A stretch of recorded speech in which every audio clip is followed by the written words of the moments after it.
Hello and welcome to Your Path to Success with Ruth Kearns-Volman. I'm a leadership coach and I partner with people to create their personal path to success. Now, one of my core beliefs is that we will be most successful and most fulfilled when we are the best that we can be, based on our individual core strengths, values, personality and passions. And one of the challenges in the workplace and in life in general for that matter is comparison. We look at other successful people or people in leadership and we think that we have to be like them or do things the way they do to be successful. We may even receive feedback or advice from people who matter to us or have an influence in our careers, which makes us feel like we're just not a good fit with the role or the organisation. And this is a shame because often it's far from being true. A classic example, and one I come across again and again, is the introvert who receives feedback that you just need to speak up in meetings. And I've received this myself a few times over the years. While I could see the good intentions behind it, it just made me feel demoralised because clearly people thought it should be easy for me, and it wasn't. And over time, I had to learn to speak up and create visibility for myself in a way that worked for me, but it certainly didn't just happen. Now, today I've invited my friend Bethany to have a conversation about her experience of learning to show up as her best self at work. Hello, Bethany. Hi, Ruth. So, Bethany, we know each other from working together at P&G, but we've also done some coaching together.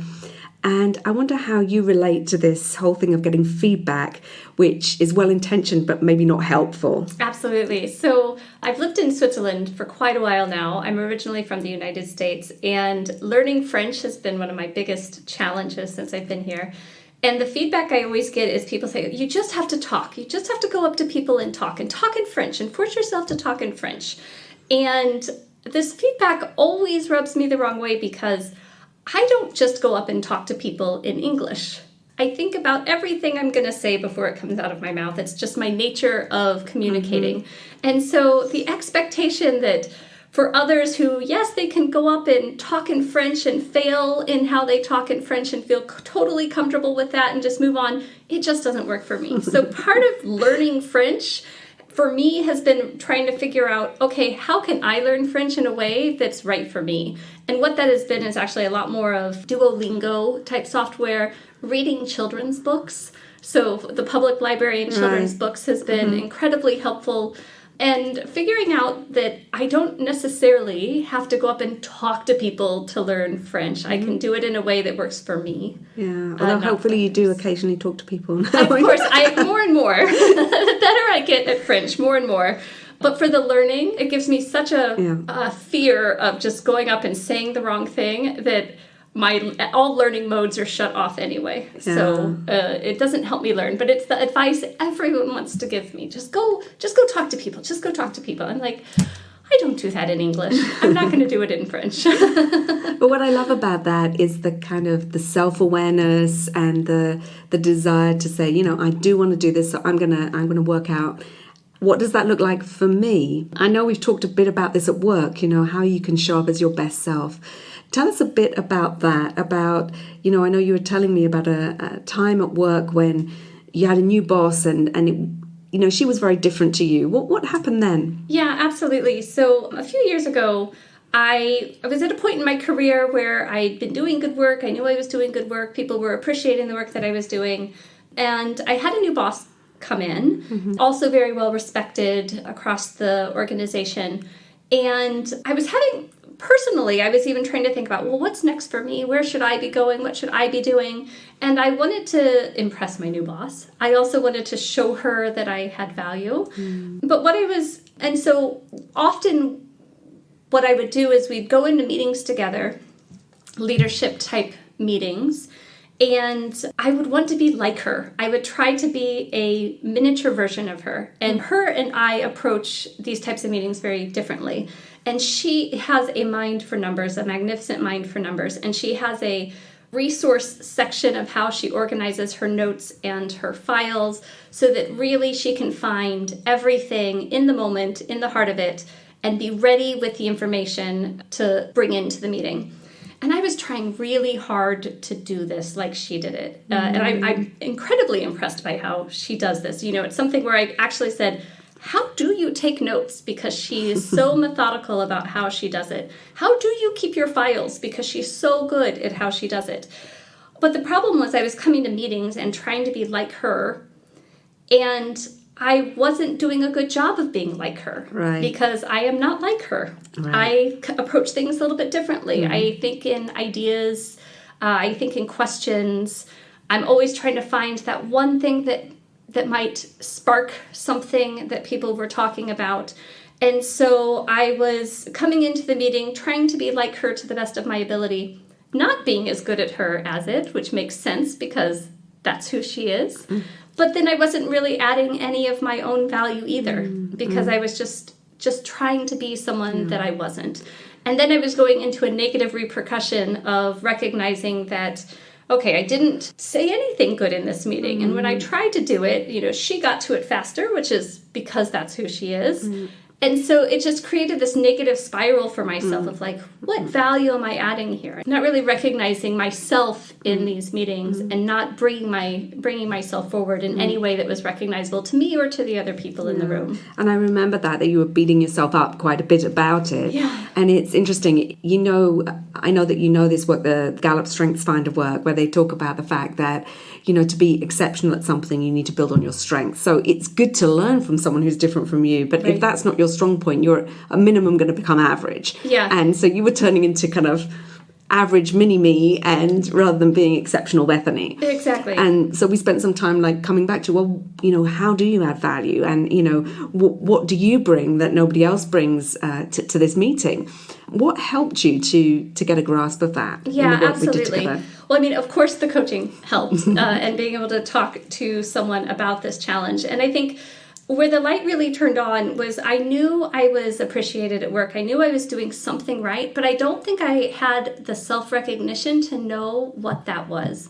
Right. And so a couple of the things that helped get me to recognizing what that was when you helped me define sort of my life metaphor or my life metaphor purpose of recognizing, what strength do I bring and what does that mean to me? Because that statement was something I really felt identity with. Like it really reflected who I am.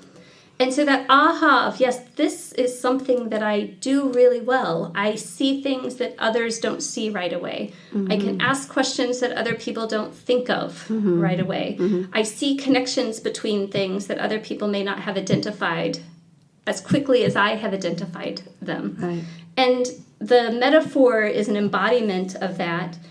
And recognizing, just speaking that metaphor and knowing that metaphor and recognizing myself in that was, I think, the first step of saying, oh, that's what I'm good at. And that's what I should be bringing more often. So I think this was the first step of just knowing what that was for me. And the metaphor, the fact that it was visual was very helpful for me versus a statement or a purpose or something like this. And then I think there were also some just very physical things that we did, recognizing that, okay, well, if I want to be my best self and be able to make these connections, then I need to listen in the meeting. And I need to be very alert and aware. And that's one of your strengths, isn't it? Is listening to hear the connections and hear what people are really looking for. Exactly, exactly. So the one thing I realized there was that, okay, my laptop, which previously I was bringing and looking at with my stack of papers so that I could, find that right fact, was actually hurting me, not helping me, because I was getting so engaged in these papers and these numbers that I wasn't able to engage in the room and the conversation at the same rate. So physically, it was a great piece of coaching, physically not taking them or putting them to the side, closing the laptop or not taking it into the room was incredibly helpful because it forced me to be my best self. I couldn't try to do something that I couldn't do. So this was one. I think another one that was very helpful was, of course, you need to know your data going into the meetings. Of course, you need to be prepared. But also, we practiced phrases that could help in those situations where maybe I didn't have the perfect number at the perfect time, but I knew enough to get to the other side of the question. So instead of, and practice phrases like, it's about 40%, but I'll confirm after the meeting. So actually, I think one of the things that happened here was you were, again, it's this, what we call about the saboteur voice, the inner critic saying, oh, you should know this number, Bethany. Yeah. And you gave yourself permission to tell it to go away, and that you knew enough to answer the question. Exactly. And I think that's just it. And it's funny because I do know my stuff. Of course I do. You do, yeah. But when I have all the papers, I feel like they know. It's almost like I've outsourced my brain to these papers instead of relying what's in my brain. So putting the papers and the laptop away and trusting my brain, but then having the phrases to move through the conversation to get to the other side of, and not getting sort of hooked onto, it's 40.3 changing index 117 versus a year ago, whatever it is. Recognizing that I know in my brain enough to get us through that. I need not get stuck. Yeah, because it's focusing you back on the big picture, not on the kind of the number itself. It's like what's important. Why does it matter? Yeah. Exactly. So that was very helpful. I also remember we did some envisioning and even little things like, okay, imagine yourself in the room. Where are you physically sitting? Who are you sitting next to? How will the conversation flow and when might you jump in? What might be some of the starter questions that you use to jump in and, have that voice? And so I think also the envisioning, like really using a visual representation of what that meeting is going to look like in advance to be able to go into that room and bring my best self to that room. Yeah. I remember also I was talking about you don't only need to have answers, you can ask questions. Exactly. And this to me is perfect, right? Because questions are a wonderful way of, number one, getting more information from people and trying to get to, okay, what is the heart of really, really the problem that people want to solve for?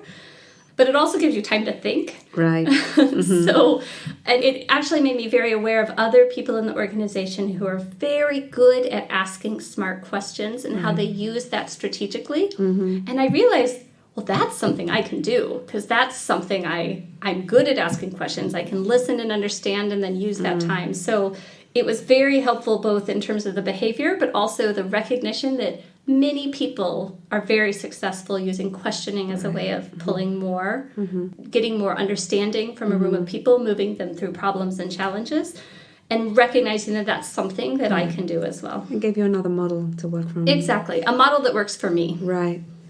And another thing you told me about was actually going to ask people for feedback. Yes. So often in these meetings, there's very important people and then a lot of other just important people.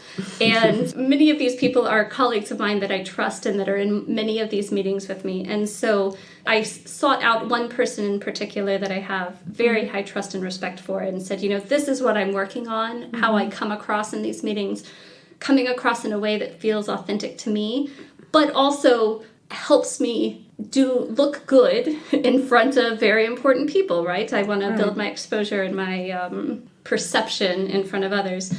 And so she was also very helpful because she's in many of these meetings with me of being able to give me that feedback and say, but this is how you came across. And I actually really respect the fact that when you do say something, it's very much on point. It opens up a new lens or opens up a new way of looking at things. So it's a lot of positive reinforcement from there as well of when I am my best self, it's actually incredibly helpful. Yeah. Which I don't know that I had realized prior to. And it's so interesting, Bethany, because again, I read an HBR article not so long ago where they were talking about the fact that we don't often get feedback on our strengths, and yet we can be, because they come easily to us, we don't really have that finesse of knowing what they are, and so we can't build on them. And it's so helpful to ask people, when I show up really well, what is it that I do that works? Exactly. Because then you can do it again. But if you don't know what it is, you can't do it again, right? Exactly. Or it's a bit hit and miss. So that's so valuable, I think, for anyone. Yeah. So tell us a little bit about the difference, because you told me earlier that this was a bit of a turning point in many ways for you to get to this really showing up as your true self and so on. What was the turning point of that? Yeah, so I think once I recognized what I am and how that brings something that nobody else can bring, I actually realized that my manager and I complement each other very well in this space, and that her filing system and logic and way of thinking and what I bring to the table, we actually work really, really well together. And so not being like her actually became an advantage, I think, for our team, because when we both come to the table now, between the two of us, nothing's going to pass. Right. And so that was incredibly helpful for our working relationship of now she didn't see me as trying to be like her per se. I'm not saying she saw that previously, but I think she was starting to recognize what I can do exclusively and what I bring that's special.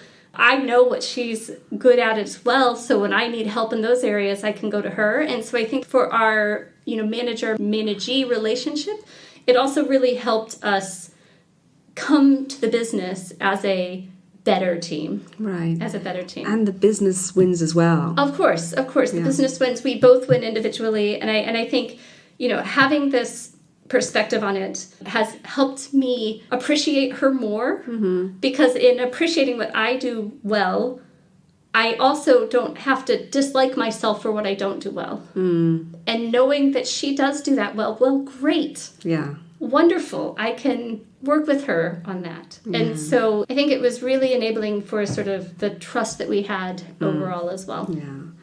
That's great. And I think that one of the things is just I'm noticing is how you were always great, at what you did, but it's seeing you kind of open up in your confidence. How has that kind of added to you moving forward in other areas? Well, often in marketing research, we run qualitative research. And in this qualitative research, we are trying to get things from people. We're trying to understand the underlying insights behind why they use a product, why they don't use a product, what they think of a brand. And people can't just tell you this because it's not something that they know how to articulate. So you go it's through not conscious, right? It's not conscious. So you go through a research process to try to understand all of this. And I love this profession. It's very interesting to me to work through this. And part of the reason why I'm good at it is because I connect things that aren't said and I see the underlying meaning in either the expression or something else that comes together. But what's interesting is that usually in that process of understanding where you've gone in with a purpose, I need to, by the end of this 3 days of research, we need to come out with insights that are going to unlock the big idea. You go in eager to get to that answer as quickly as possible. And you're there with the team, right? Yeah, exactly. So you've got a whole group of people that are also eager to get the answer straight away. But it doesn't come straight away. And usually, about a day and a half into the research, there's this oh shit moment where you've gotten all this stimulus, all this information, but you are no closer to the aha than when you started. And it almost always happens. Feels like you're no closer. It feels like you're no closer to where you started. And this is usually the team loses confidence. They start questioning everything. They get nervous about where we're going. And they ask you to go and speak to the moderator. Exactly. Talk to the moderator. Why isn't she asking it like this? And what I realized is in the past, I would also have that lack of confidence. But now I recognize that, no, wait a second. I know we are going to get to this good place. The connections will come together. I know that I can help that because that's what I'm good at. I can help the team get there. Right. And we all have to go through this oh shit moment together. There's no going around the oh shit moment. You have to go through it. And so now when that moment happens, instead of getting sunk into it, I can pull the rest of the team through it and actually label it and say, oh, guys, here we are. It's the oh shit moment. Great. Let's get to the other side of it. And I do that now. I label it and I own it. And I have the confidence in a room full of people to say, amazing, guys. We're at the oh shit moment. We don't know what's going on. Everybody feels terrible. Everybody wants to go home. Nobody thinks this research has been worth it. We hit it. Good. Let's keep going. Where in the past I was kind of pulled down by it as well. So the confidence to know that it's going to work out based on what you bring to the table, which are just like on a project type of basis, but also very helpful.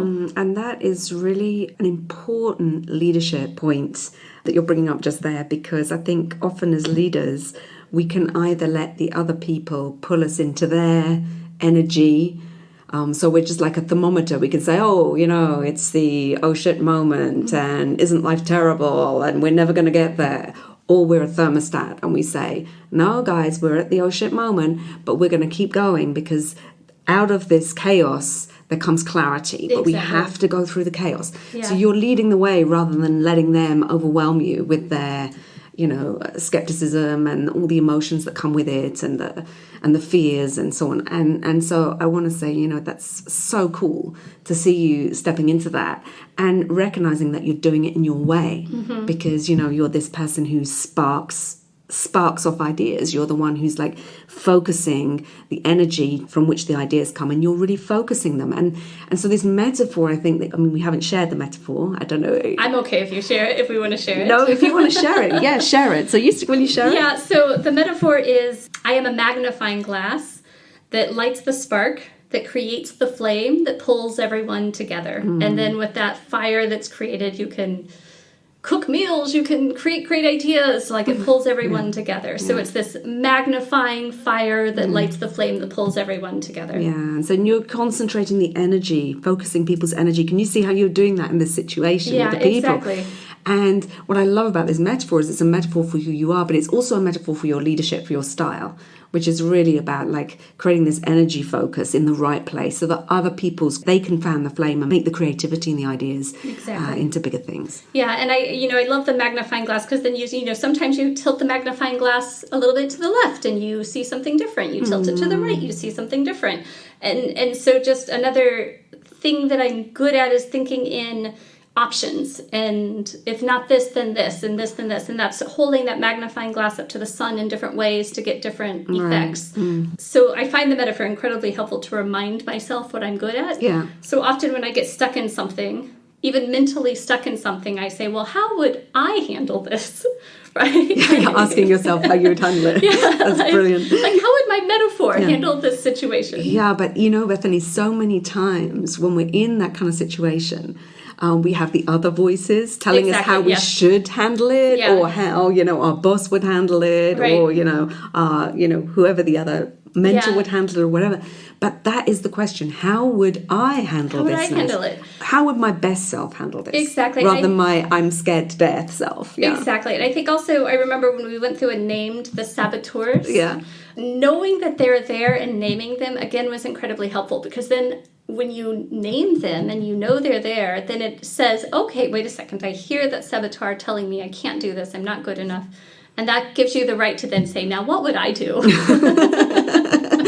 Brilliant. So what will you do next? What's your next venture, Bethany? My next venture. So I am continuing to learn French in a way that works for me, which is really nice. And because I found a style of learning that works for me, I'm actually starting to see payoffs in what I'm learning. Yeah. And then, of course, you get this virtuous cycle that reinforces itself. So this has been wonderful. Over the past few years, I've had stepping stones where my French will leap and then it will plateau, and then it will leap and it will plateau. And I'm going through another one of those leaps right now. And I think a lot of it's due to the fact that I've realized this is how I learn.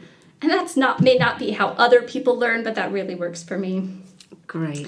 In terms of work, we've got really exciting new projects. I'm going to be leading a team through some work in China next month. There's going to be an oh shit moment. There's going to be the end state is completely unknown. Yeah. And I'm very excited about going through that journey with a group of people. And I guess the one other thing that we hadn't talked about, but I think even my parenting style has been helped by this. And the recognition of, there's so much advice about parenting out there. And I spent quite a few of the early years of my son reading all of this advice of how other people will do it and thinking that there was some magic formula that someone else had come up with. And through this process, even though it was very work-based, recognizing that, no, this is who I am as a parent. And that's okay too. And being able to bring my best self to that aspect of my life as well. That's wonderful. And it's been such fun having this conversation. Yes. Oh, I'm sure we're going to continue the conversation another time. Bethany, thank you so much. Thank you, Ruth. Bethany and I recorded this interview way back in 2019. But we thought the learning was too good not to share, and I hope you agree. It's easy to fall into the trap of comparing yourself negatively to someone who's successful, but who has a completely different strength profile, and then lose your confidence trying to be someone you're not. Bethany was able to turn the situation around by stepping back to recognize her own strengths and create practices that enabled her to use them positively to show up at her best and add value. She intentionally sought feedback from people she could trust, built her confidence, and turned the complementary styles of her and her boss from a lose for her into a win-win-win for her, her boss, and the team. I hope this conversation also gave you a feel for how coaching can support you in showing up and stepping up your leadership from a place of strength, authenticity, and purpose. If you think that coaching could help you and you'd like to have a conversation to find out more, then you can make an appointment for a 30-minute complimentary session with me via my website, yourpathtosuccess.ch. And if you enjoyed this episode, please do subscribe to the podcast to hear more inspiring stories of leaders stepping up to new challenges on their personal path to success.